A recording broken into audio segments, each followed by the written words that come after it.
हरे Krishna, Radhe Radhe friends, ओम नमः शिवाय। जैसे कि आप लोग जानते हैं सावन माह की शिवरात्रि और बड़ी ही पावन और बड़ी पवित्र शिवरात्रि होती है। तो शिवरात्रि पे पूजा हम किस प्रकार करें, इसके ऊपर हम वीडियो लेके आए हैं, तो वीडियो आप एंड तक अवश्य देखिएगा।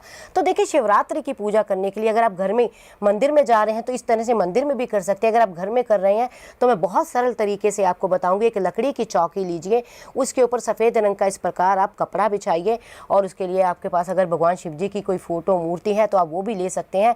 मेरे पास तो आप देख रहे हैं पूरा शिव परिवार है। और इस तरह से एक कलश लेना है। कलश में हम ये 5 चीज़ें डालेंगे। देखिए, लौंग, सुपारी, हल्दी और पुष्प और सिक्का, ये इसके अंदर डाल देंगे। और इसके अंदर ऑलरेडी ही मैंने जल पूरा कण तक भरा हुआ है और इसको बनाएंगे हम पूरा कलश। और इसमें मैंने आम या अशोका के पत्ते, जो भी आपको इजीली आपके पास मिल जाए वो आपने लेने हैं, 5 या 7 या 11। तो वो आपने इस तरह से इस कलश में डाल देने हैं।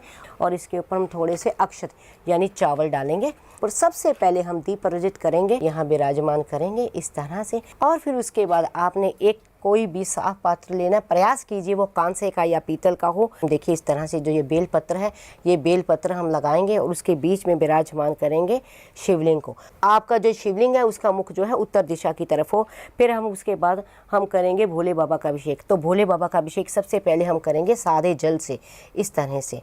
देखिए, पहले हम करेंगे दूध का अभिषेक और फिर उसके बाद हम करेंगे दही से अभिषेक। तो साथ साथ में हाथ से आप मलते जाइए। फिर उसके बाद हम करेंगे शहद से अभिषेक। इन सब 5 चीज़ों से जो है आपने अभिषेक करना है। फिर इसके बाद हम शक्कर से, तो इस तरह से हम पूरी तरह से अपने हाथों से भोले बाबा का अभिषेक कर देंगे। साधारण जल से अभिषेक करेंगे और लास्ट में हम अभिषेक करेंगे गंधोदक अभिषेक यानी चंदन से।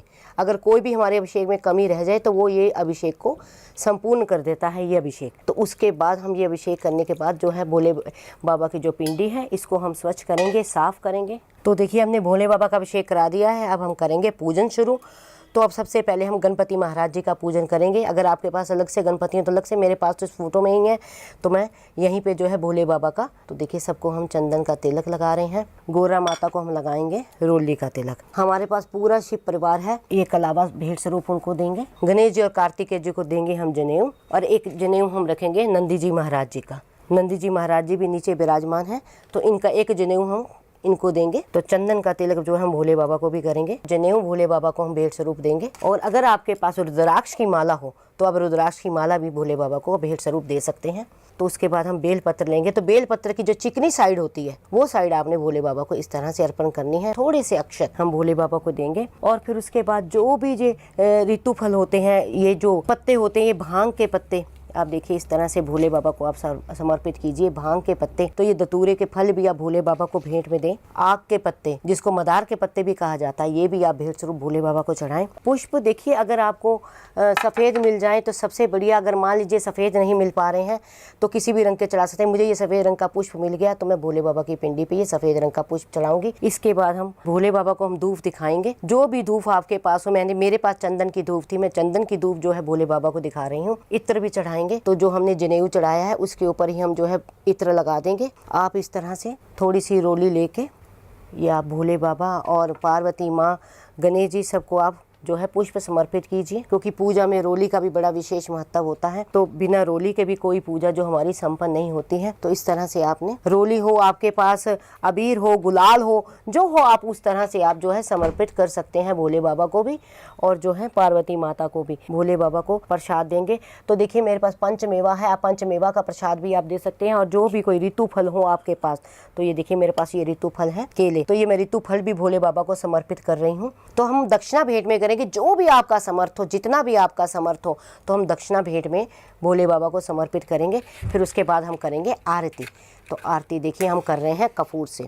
आप चाहे तो दिए से भी आरती कर सकते हैं, लेकिन कपूर की आरती जो होती है सबसे शुद्ध और शुभ मानी जाती है। तो हम कपूर से भोले बाबा की आरती करेंगे। अब प्रश्न ये आएगा कि सामान का क्या करना है। जब आपकी आरती का दिया शांत हो जाए, उसके बाद जो ये फल है या प्रसाद रूप सबको बांट सकते हैं। और जो ये रुद्राक्ष की माला है ये आप खुद भी पहन सकते हैं। और जनेऊ भी आप जल प्रवाह भी कर सकते हैं, रख। और जो ये दक्षिणा है, ये दक्षिणा जो है आप किसी भी ब्राह्मण को भेंट में दे सकते हैं। तो आई होप आपको पता लग गया होगा कि हमें घर में किस प्रकार सरल तरीके से जो है शिवरात्रि की पूजा करनी है। फिर भी अगर आपके मन में कोई क्वेश्चन हो तो मुझे आप कमेंट बॉक्स में लिखिए, मैं प्रयास करूंगी आपके प्रश्नों का उत्तर देने का। और अगर आपको ये वीडियो अच्छा लगा हो, वीडियो को लाइक शेयर सब्सक्राइब करना ना भूलिए और आपको किस तरह के वीडियो ज़्यादा अच्छे लगते हैं आप मुझे कमेंट बॉक्स में ज़रूर लिखिएगा। हरे कृष्णा, राधे राधे, ओम नमः शिवाय।